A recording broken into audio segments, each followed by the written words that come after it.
inafaa hadithi wako inginene nikasitanya naona nafumbatimete zomanenie mari inafaa diso valiku ni valikilo hako twakinino nikotizakaku mari inafaa hadithi wako inginene nikasitanya naona nafumbatimete zomanenie mari inafaa diso valiku ni valikilo hapo twakinino mikotizataku vango tampifi tipaki mirefidre fiti haikia umaharaiti mamali famandefite ni variki bibi vinakikia birala fuvili iya olutima nazini na namparako alagini oh mane oh mane na unene mane oh vango tampifi tipaki mirefidre fiti haikuyo marariti mamali famandefite ni valikibi vina kiku ya burahala fobi ya olotima natini na namparako alagini oh manenya oh manenya unene manenya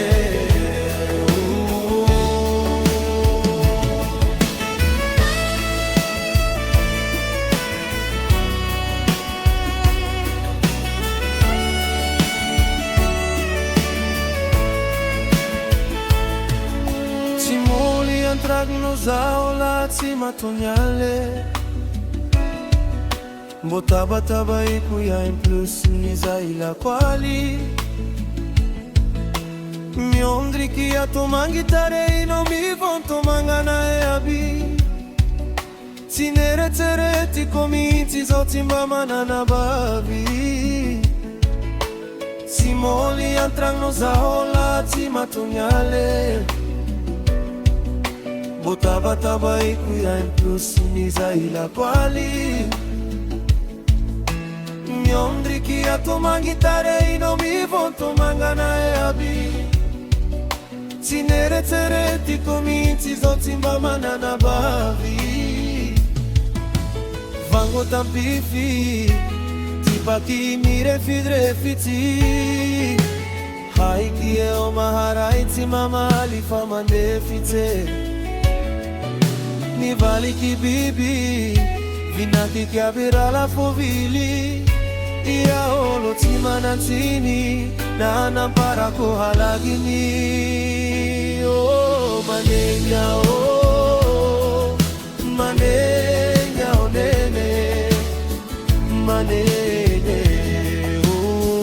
oh vango tampifi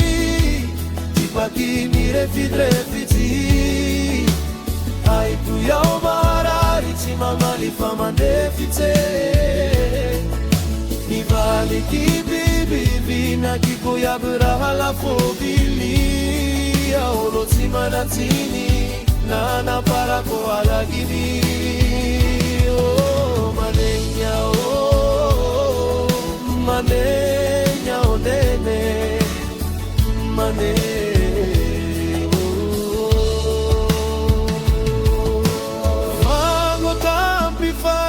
Pakilire fitrefiti Aikue ho marati mamali famandefiti Ni valiki pipi vinaki kwa bira la fuvili Ia uloti malantini na ngampara kwa lagini Ito ya valiko mifona omi ya kifadiso Mando halikira mbesu azafadi fino matokisa manomboki andro alizahomioba